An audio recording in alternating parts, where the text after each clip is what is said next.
Wer dieses Exponat im Frankfurter Senckenberg-Museum einmal gesehen hat, der vergisst es nie mehr. Eine mehr als 5 Meter lange Anaconda mit einem halb verschlungenen Wasserschwein im Maul. Beängstigend, beeindruckend, traumatisierend. Es war bestimmt 50 Jahre her oder so.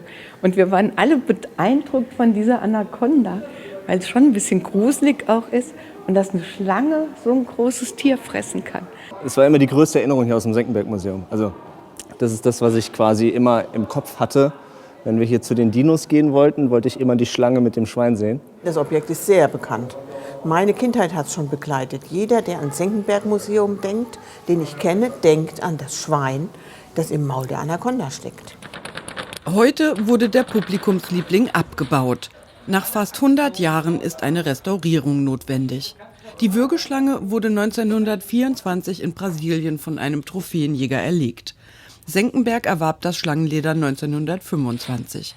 Kosten damals 100 Mark, das sind heute umgerechnet etwa 430 €. Für das Museum ist der Stellenwert des Exponats enorm. Es ist wirklich sowas wie unsere Mona Lisa. Und deswegen hat es eine sehr große Bedeutung und um die Mona Lisa muss man sich eben auch sorgfältig kümmern. Und deswegen geht die Anaconda jetzt in Wellnessurlaub, wird wieder hübsch gemacht. Doch mit etwas Aufhübschen ist es nicht getan. Schlange, Schwein und die Platte sind enorm schwer. Udo Becker ist der Präparator im Senckenberg-Museum. Geht die Schlange von der Platte runter? Alles muss ganz behutsam geschehen. Da vorne muss noch jemand, da fehlt doch jemand da vorne. Ja, jetzt bin ich drunter. Geht doch. Ihr zieht ja doch, ihr zieht ja doch. Ja, ist doch gut. Ihr habt ja doch gezogen. Ich will das Tuch drunter.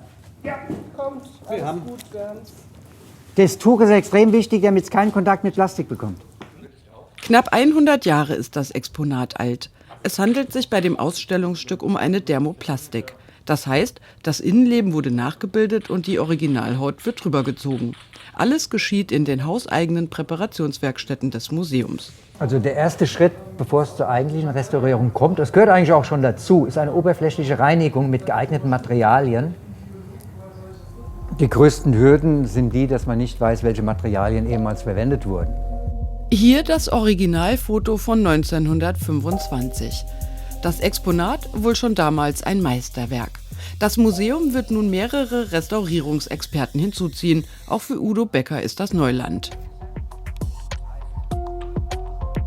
Ehrfurcht hat man vor so etwas immer, weil es ein Einzelstück ist und in der Form nicht mehr reproduzierbar. Also das ist ein Arrangement aus der damaligen Zeit. Es ist historisch bedeutsam, insbesondere für das Haus, für die Besucher, für die Entwicklung des Museums.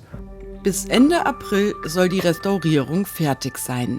Dann wird die tierische Mona Lisa in aufgehübschter Umgebung, aber am gleichen Platz wieder zu sehen sein.